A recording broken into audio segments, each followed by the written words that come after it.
The Lord be with you.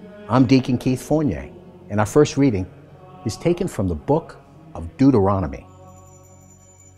Observe the Sabbath day and keep it holy, as Yahweh your God has commanded you. Labor for 6 days, doing all your work. But the seventh day is a Sabbath for Yahweh your God. You must not do any work on that day, neither you, nor your son, nor your daughter, nor your servants, male or female, nor your ox, nor your donkey, nor any of your animals, nor the foreigner who has made his home with you, so that your servants, male and female, may rest, just as you do.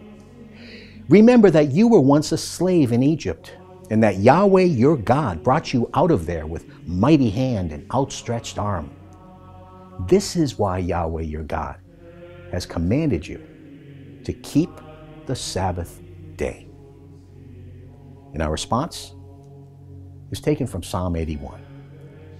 Blow the trumpet for the new month, for the full moon, for our feast day. For Israel has this statute, a decision of the God of Jacob, a decree he imposed on Joseph when he went to war against Egypt. I heard a voice unknown to me.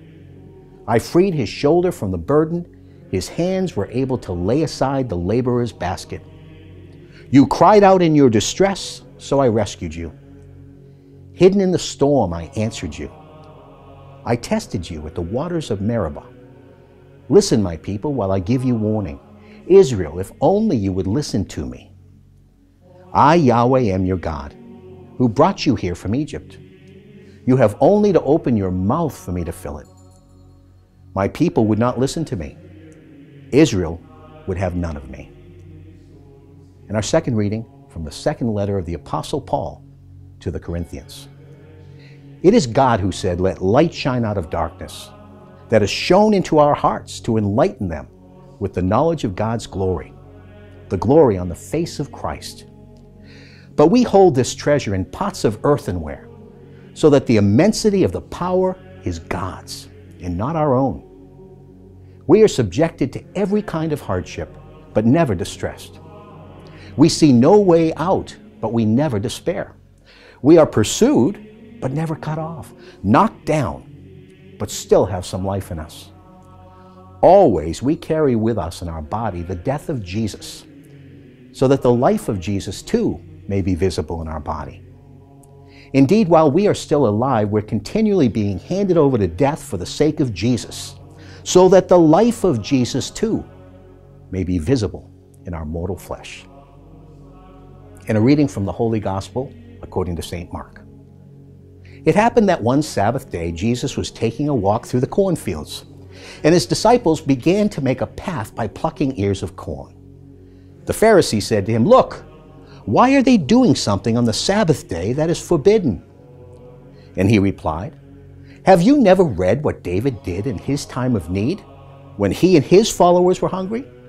How he went into the house of God when Abiathar was high priest, and ate the loaves of the offering which only the priests are allowed to eat, and how he also gave some to the men with him. And he said to them, the Sabbath was made for man, not man for the Sabbath. So the Son of Man is master even of the Sabbath." Another time he went into the synagogue, and there was a man present whose hand was withered. And they were watching him to see if he would cure him on the Sabbath day, hoping for something to charge him with. He said to the man with the withered hand, "Get up and stand in the middle." Then he said to them, "Is it permitted on the Sabbath day to do good or to do evil, to save life or to kill?" But they said nothing. Then he looked angrily around at them, grieved to find them so obstinate. And he said to the man, "Stretch out your hand." He stretched it out, and his hand was restored. The Pharisees went out and began at once to plot with the Herodians against him, discussing how to destroy him. The Gospel of the Lord.